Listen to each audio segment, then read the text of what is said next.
Everyone, it's Peter Kerr from Daydream Nation, and I've got Ryan Gavalier back to the channel. How are you, mate? Doing really well. How about you, Peter? Doing well, doing well. I got Ryan back to the channel, and we're going to talk about Steely Dan. A couple of years ago, Ryan did a bit of a take on Steely Dan and how much he likes the band, focusing on some songs. And today I thought I'd get him back to the channel and we'll talk about our desert island disc. So imagine we're on a desert island, we've got to bring one Steely Dan album, and we're going to talk about our favourite songs off that album and maybe why. So I'll throw it over to you, Ryan. What is that one Steely Dan album you'd take to a desert island? And maybe tell us why. All right. Well, thank you, Peter. As you were saying, yeah, I really love Steely Dan a lot. I think that, on a musical level, they got together a lot of the greatest jazz musicians of all time. They were pretty decent musicians themselves, but it's really about the people they brought in. But in terms of their lyrics and stuff, they're very talented. Donald Fagen's a great lyricist, great vocalist. Walter Becker, good vocalist as well. Rest in peace. And they're just really great songwriters in general. Really catchy stuff, great harmonies, great backing vocals from a lot of talented people like Michael McDonald and such. But in terms of my favorite album, it might be predictable, honestly, but it really is just a juggernaut of an album. I'm gonna go with Asia. I feel like if you asked me a year ago, I might have chose Katie Lied, but I just feel like those are the two I always go back to, but I always tend to enjoy Asia a little bit more. I just think it's an extremely cohesive album on a sonic level. It's absolutely stunning. Um, it's got a lot of great songs on it. Great musicianship from the likes of like Steve Gadd and Chuck Rainey and like the Brecker brothers and Michael McDonald and all kinds of cool people on it.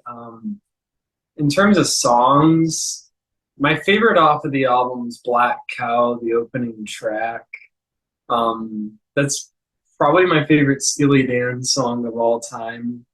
Um, it's got that amazing bass riff, that boom, boom, boom, which got sampled for a rap song actually in like the 90s, I think it was. I think it was called like Uptown Baby or something like that. But they sampled that song and gave Walter Becker and Donald Fagen the writing credits. But yeah, just great bass riff there, super hooky. Awesome lyrics. They're very descriptive. They really put like a picture in your mind. I saw you at Rudy's. You were very high. You were high and stuff. Like you just kind of picture everything going on they're talking about. And I just feel like that song has great backing vocals throughout the whole thing. But I think the chorus on that song might be like one of the greatest choruses ever recorded by any artist, honestly. It's just so sonically pleasing and just perfect. Great harmonies, great Yep. music in the background. Yeah. That song has a great keyboard solo as well in the middle. Yeah. I've actually been It's so, listening to this album this week. Yeah, it's funny you should pick that. So, all right, we'll park that. So you've kind of picked one song, but that's a great choice, and that was a big commercial hit for him. But the album I'm going to pick in counteract is this one, Can't Buy a Thrill, which oh, is okay, a cool. different sounding Steely Dan. Mhm. So the Steely Dan that you've gone to in 1977 or 78 is very smooth, very precise. But this album is it's a bit of an outrider in their catalogue, wouldn't you reckon, Ryan? Because you've got four singers and it's a much more rocky, much more organic, more live. It's less precise than the Steely Dan of, say, Gaucho or Aja. Um, and the song that I want to sort of start it off is probably Do It Again, Yeah. which was their first hit in the US. And it's just it's got a beautiful Latin rock feel to it, superb arrangement, and it sounds really live. And Donald Fagen, he's got these very expressive vocals, and a lot of people criticize his vocals, Ryan, but I don't mind him. He's an interesting vocalist, very Yeah. expressive, and it's got a wonderful sitar solo of Danny Diaz, and you can hear he's playing it really hard. He's really plucking the strings and just pushing it, and it sort of pops out of the speakers. And I just love the lyrics. I love the lyrics of Steely Dan because they're Mhm. such a smooth band, but their lyrics are so dark and cynical, aren't they? Yeah. They're But very New York. and very dark. So, like this one, Do It Again. It's about the spinning wheel of violence and gambling and sex and relationships, and it was their first hit. And you listen to it, oh, it's like a nice little Latin, smooth listening type of song, but it's definitely a lot darker. So I've gone for this album, Can't Buy a Thrill, because I just think it's got so much variety, and I like that you've got the variation of the different singer. You've got David Palmer singing, you've got Donald Fagen singing, you've got the drummer singing. Yeah, it's Jim Hodder. So yeah, it's got a bit more variety. All right, throw it back to you, Aja. What's another song that you'd like to spotlight and talk with the folks out there? Well, before I get to that, I just wanted to say something funny about that song, Do It Again. I swear for years I thought that was a Santana song because it sounds Yeah. just like Santana, like Yes. everything about it. Yeah. Yeah, absolutely. It's definitely in that wheelhouse. Definitely. Um, I mean, like the thing with Asia is pretty much every song on it is like a highlight song. It really is like their greatest hits album. I Mm. feel like I can't be on this episode talking about that album without talking about the title track, though, which is a moody, mysterious song that features maybe the greatest drum solo of all time from Steve Gadd. It's literally over the top. Like, it's so intense. And, um, he's a great, great session artist. He's played with so many accomplished artists, of all different genres too. I mean, I kind of like made it a rule that if I see Steve Gadd's name on an album, I'll probably listen to it because it kind of shows that something good's gonna come of it. Yeah, he just nails it on that song. Kind of cryptic lyrics again. A really, really good chorus on that one. Um, it's just a pretty masterful song, honestly. I feel like the drum solo is really where it shines at its best, but it's just like a terrific song overall.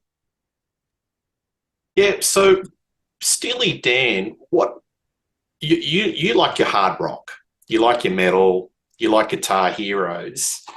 What about this band that sort of really attracted your musical palette? Because they're kind of like, I like hard rock, but I like this band. What describe to the viewers what's so special about this band? A lot of people criticize Steely Dan being really smooth, easily listening, a bit yacht rock. What can you tell the viewers that makes this band so special and beyond those titles? Well, I think that like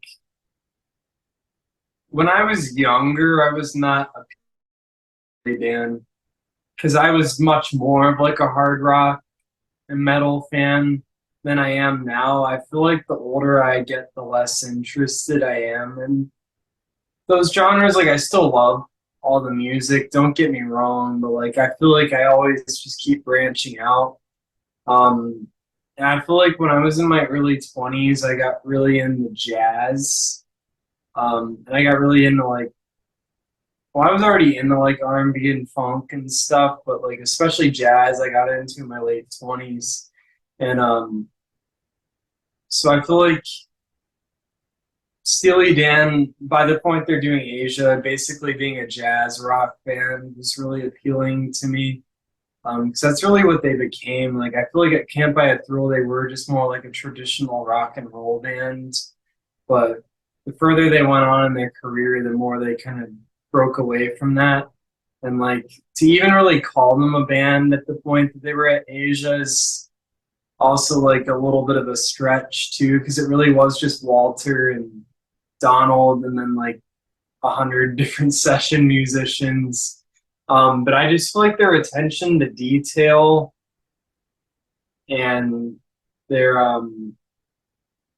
their caring of like the sonics, like being the highest quality sonics, that really appealed to me because I feel like at the time I was getting into Steely Dan, I was like really appreciating albums like Year of the Cat by like Al Stewart, like Dark Side of the Moon and stuff, like really great sonic albums from the 70s. And I feel like Asia definitely fits in that. I think Yeah. it's one of the greatest recorded albums of all time in terms of sonics. So that's something that really appealed to me. And I just feel like their quirkiness is something that Yeah. appeals to me as well. Their humor and stuff. A lot of dark humor. And I reckon a Yeah. lot of folks listen to their songs and don't really understand, well, maybe they don't know the meanings of some of these songs until you actually see it in black and white in paper. Like something like off this album, Reeling in the Years. So you'd have to say this is probably the biggest song on the album when you say Reeling in the Years. It gets played on classic rock radio to this day, probably in America. In Australia, it gets played all the time. But it's a very cynical song. It's like a kiss-off song to an end of a relationship, and the guy's just talking about what's happened in the past. It's got a real black heart of cynicism, but musicianship, it's just wonderful. And it's Jimmy Page's favorite. He said it's one of my favorite guitar solos of all time. I praise indeed. I think Elliot Randall was the guitarist, so he wasn't even in the band, but it goes into what you were saying that you look at the number of musicians that have been in Steely Dan and it's about as long as your arm. It's like a rolling list, but it's sort of wrapped around Becker and Fagan. But Yeah. oh, I Wait, love was the that? sorry. Sorry. Was that not Jeff Skunk Baxter on that one? He was, but the guitar solo apparently was Elliot Randall. So I Wow. think Baxter was actually playing rhythm. But Oh, wow. yeah, but I think it's just one of their best songs. So yeah, I love it and gets played to this day. But you compare it to Aja and Gaucho, it's completely different. Aja is a very precisely sounding sort of album. Every note is in the right spot, isn't it? Mhm. Definitely. Yeah, and I feel like really in the years, I feel like even if people, that's kind of a song where I've seen like people who don't appreciate later Steely Dan can at least still appreciate that song too, just because it is more of like a rock edge, and so is like Do It Again, and like I feel like Can't Buy a Thrill is like the album where you don't even have to be like a huge Steely Dan fan to be a fan of that album. Whereas to be like an Asia fan, like you kind of have to be behind what they were ended up doing, like because it is such a rapid change. Yeah, I find about Asia, they've got these really weird little time signatures, and there's a lot of, I call it punctuation in music, where it's like you hear a guitar line or a sax line, and there's like a punctuation mark, like a comma or a full stop. I don't know, it's sort of really kind of quirky arrangements, but there's just so much happening beneath the surface. It's one of those albums that I think you've got to listen to a few times. And Hmm. Ryan, I reckon the production in the 70s was so much better than the 80s. 80s Agreed. really just killed it for me, like production where it went all gunshot guitars and reverb and all that. This album sounds so fresh. It sounds like now, doesn't it? Yeah, I feel like the production of the '80s had like their own. It had its own place. Like like a lot of the like new wave and synth pop and stuff. Like it had its place for sure, and like had its perks too, but like I think that the crossover of bands, not really Steely Dan because they didn't cross over at that point, but like traditional rock bands, that's where I feel like you really saw the limitations of what they were doing at that time. It just became there was just a lot less depth, I feel like, in production during the 80s. More treble focused, less balanced. Yep. These guys are mysterious. Do you know much about them? I don't. They seem to be very mysterious. You know, they're sort of, they're one of these ones that, like, a lot of bands, musicians, you sort of know who they are. But these guys, they kind of got a cloak. Yeah. I mean, I feel like I've heard like a little bit about them, like that they're like they were really big perfectionists and stuff.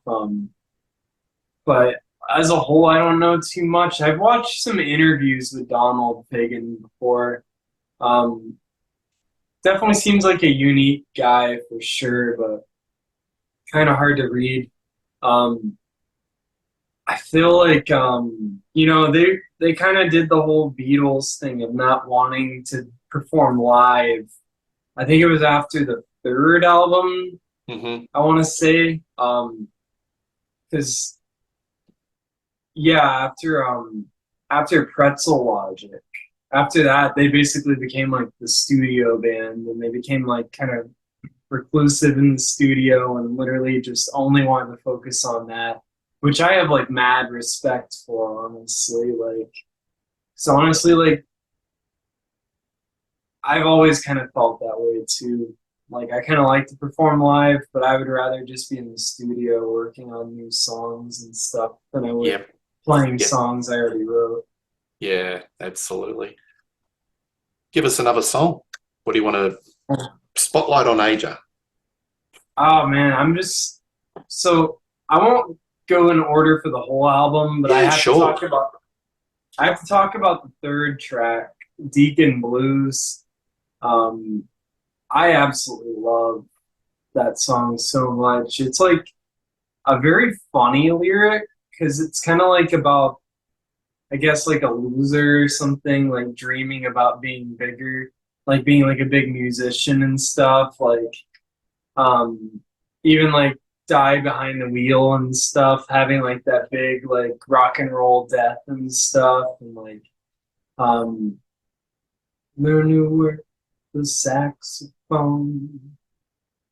Just like it actually talks about music and stuff and like what he dreams of and things like that. It's a very, very lyrically clever song, beautiful chorus, great arrangements overall, awesome saxophone throughout it too. I think that's the Brecker brothers for sure, I'm pretty sure. But yeah, just absolutely stunning song.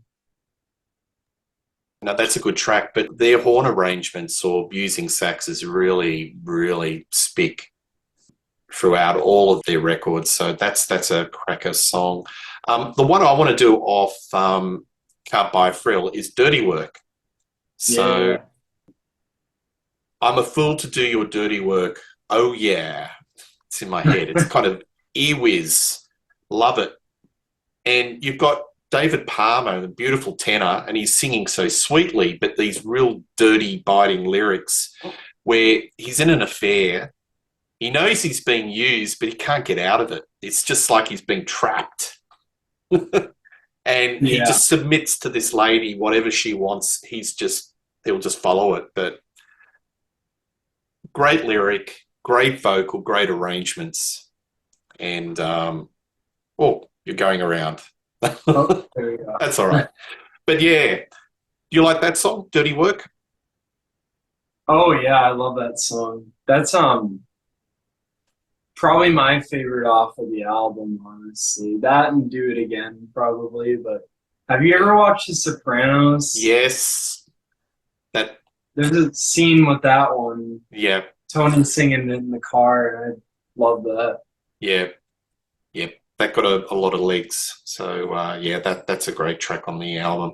So I really like David Palmer's voice. Just wish he was used a lot more, and just one of those things. If you look at his story, he didn't do much more. So I would have liked to have more of his vocals. Even Jim Hodder, because one of the other songs I was going to talk about is Midnight Cruiser.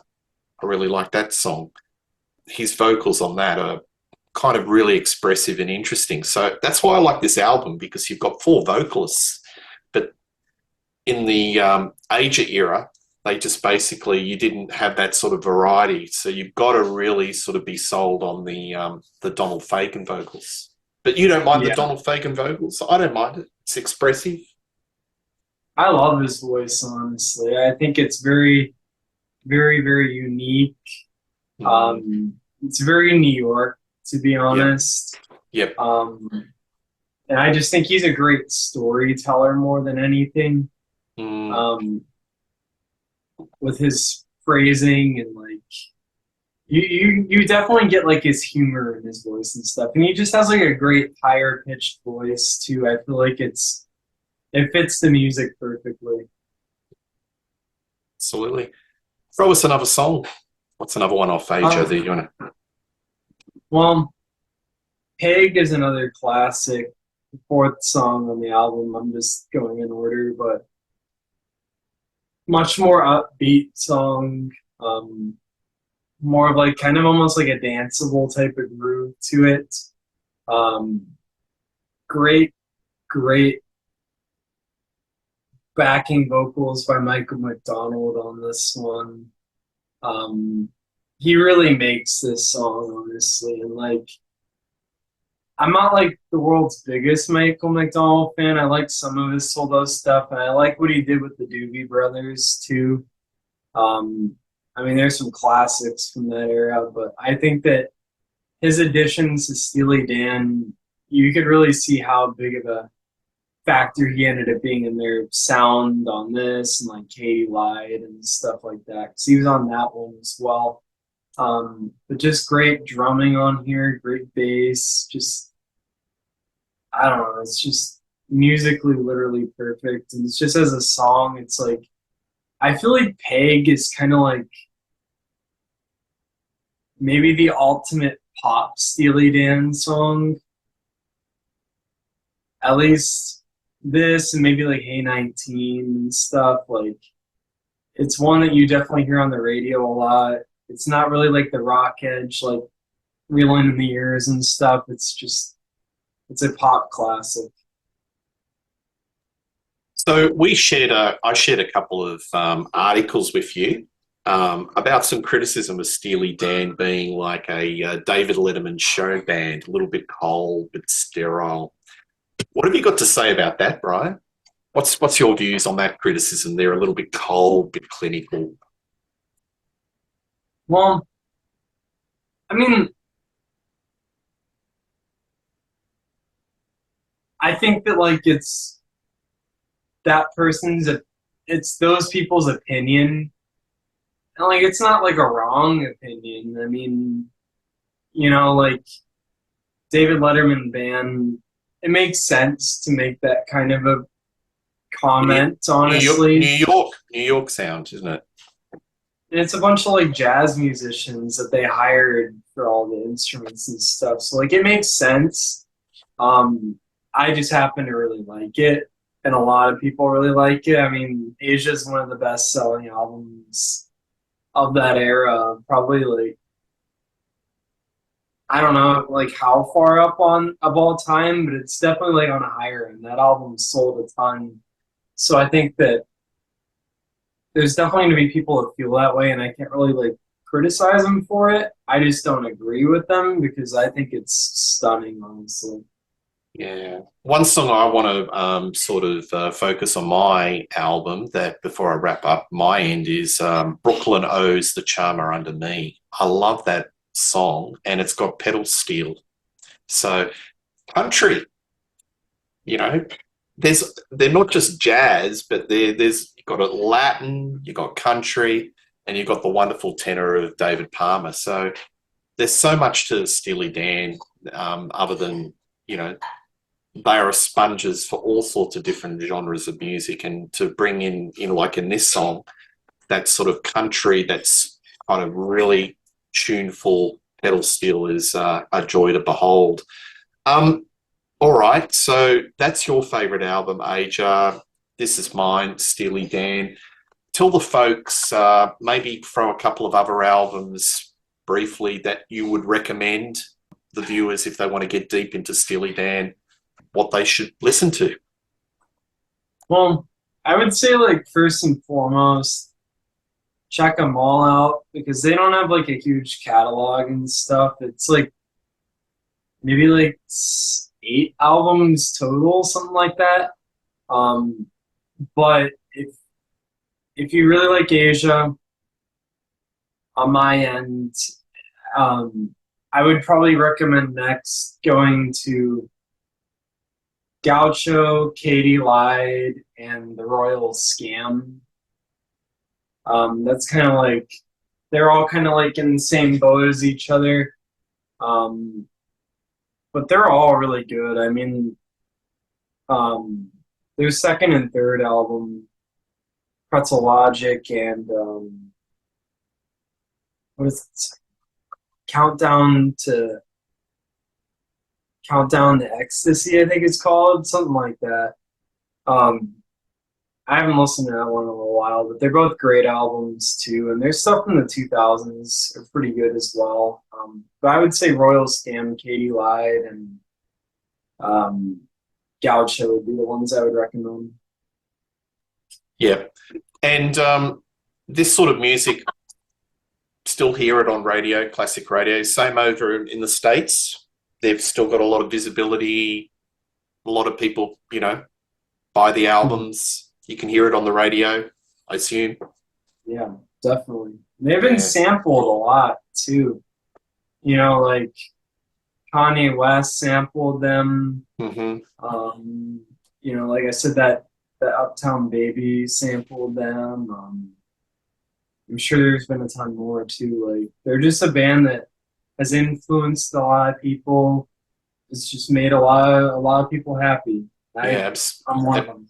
Absolutely. And as I said, they're one of those bands where you read the lyrics and a lot of it's kind of very cryptic, but there's a lot of sort of cynicism, a lot of sarcasm, a lot of humor, very dark humor that you wouldn't sort of expect to hear in a band that sounds to your ears very smooth and melodic.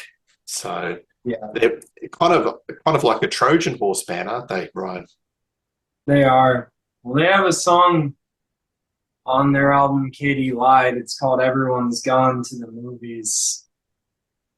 It's like a really upbeat sounding kind of tropical song, but the stuff they're talking about in that song is anything but. It's pretty messed up, honestly, but it's a great song. Absolutely.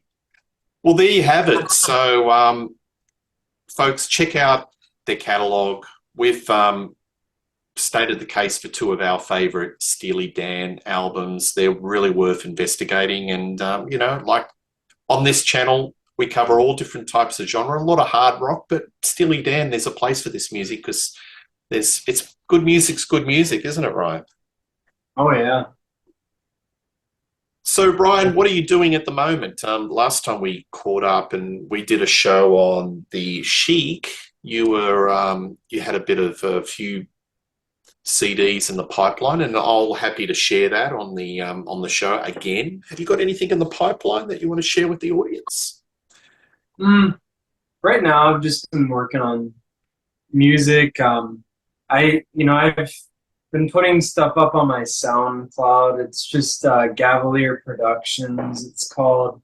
I've been making I made a couple of hip hop songs with somebody.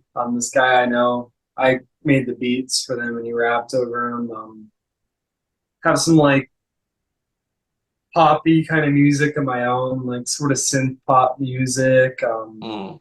Have some beats I've been making, and just a wide variety of stuff. My albums are on there as well, but recently I've just been kind of making what I want to make and just putting it up on SoundCloud and stuff. I don't really have any albums in the pipelines right now. I have a couple projects that are in the process of becoming something full, but I've just kind of been like enjoying a lot of other things in life now, and like when I'm like working on music and stuff, I just kind of do what feels right at the moment, and then we'll see where it goes from there. Excellent. Well, I'm sure we'll have you back on the channel. You'll have some developments, and this project may come to fruition. So we always look with interest at what you're doing. But as I said, I'll put the links down there. Folks, check it out. We'll share your CDs. So once again, Ryan, pleasure to have you back on the channel. And you actually have got a YouTube channel, which you don't put up much stuff, but folks visited it. You know, a lot of great shows, panel shows. Ryan's Vinyl Ryan's Confessions. Final Destiny. Ryan's Vinyl Destination. Check that out. Please like and subscribe to Rock Daydream Nation. Tell us your favorite Steely Dan albums, your favorite songs. Do you agree with our opinions or disagree? We like reading your comments. But one thing's for sure, there'll be more shows we'll cover down the track in 2024. Catch you later. Cheers.